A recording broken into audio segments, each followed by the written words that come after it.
আসসালামু আলাইকুম, আমি ডক্টর নাজমুল সাকিব। আজকে আমাদের আলোচনার বিষয় হচ্ছে রেটিনায় আঘাত পেলে কি করব আমরা বা করণীয় কি। আগে আমরা জানি যে চোখের রেটিনা জিনিসটা কি। রেটিনা হচ্ছে চোখের সংবেদনশীল একটা সবচেয়ে ভিতরের পর্দা, যেটি খুবই সংবেদনশীল এবং খুবই সেন্সিটিভ। এবং ইনফ্যাক্ট রেটিনা যদিও দেখতে একটি স্বচ্ছ পর্দার মতো, বাট এই পর্দারও আবার 10টা লেয়ার বা 10টা আবরণ থাকে। তো তার মানে বুঝতে পারছেন এটা কতটুকু ডেলিকেট একটা স্ট্রাকচার, যেটা আল্লাহ তাআলা সৃষ্টি করেছেন, তার মহান সৃষ্টি। এটা চিন্তায় না দেখলে বা না জানলে এটা চিন্তাই করা যায় না যে কতটুকু সেন্সিটিভ বা ডেলিকেট। বিভিন্ন রকমের আঘাতের মাধ্যমে আমাদের রেটিনা আঘাত পৌঁছাতে পারে, যেমন ব্লান্ট ট্রমা থেকে শুরু করে চোখের রোড ট্রাফিক অ্যাক্সিডেন্ট, সেখানে গাড়ি অ্যাক্সিডেন্ট হতে পারে, বাইক অ্যাক্সিডেন্ট হতে পারে, ফুটবল খেলতে গিয়ে অ্যাক্সিডেন্ট হতে পারে। হঠাৎ করে দেখা যাচ্ছে আপনি ট্রেনে করে যাচ্ছেন, হঠাৎ করে বাইরে থেকে ঢিল লাগলো, ঢিল লেগে আপনার চোখে এসে ঢিল পড়লো।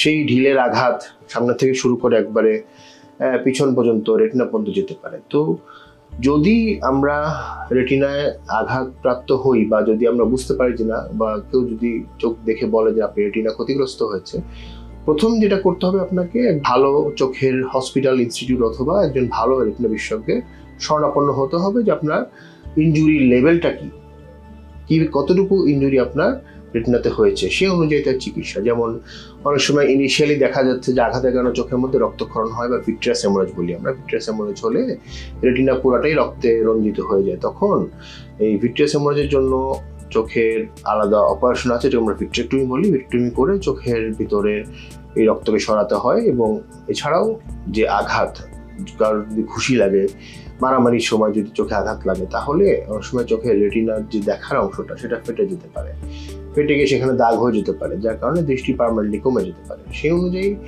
সেইটারও চিকিৎসা আমাদের সেই অনুযায়ী নিতে হয়। এবং সর্বোপরি যদি কোনো শার্প অবজেক্ট দিয়ে, ধরেন কোনো উড়ন্ত কোনো লোহার টুকরা এসে চোখের মধ্যে ঢুকে গেল, সেটা রেটিনা গেঁথে যেতে পারে, রেটিনাল ডিটাচমেন্ট হতে পারে এবং রেটিনা ছিঁড়ে যেতে পারে। সেই ক্ষেত্রে আপনার রেটিনা যদি ছিঁড়ে যায় বা রক্তক্ষরণ হয় বা এরকম আঘাতটা যদি গুরুতর হয়, তাহলে অবশ্যই আমাদের রেটিনা সার্জারি বা রেটিনা অপারেশনে যেতে হবে। এইভাবেই আমরা রেটিনার বিভিন্ন যে আঘাত, সেইটা কি মাত্রায়, সেই অনুযায়ী তার চিকিৎসাটা দিই।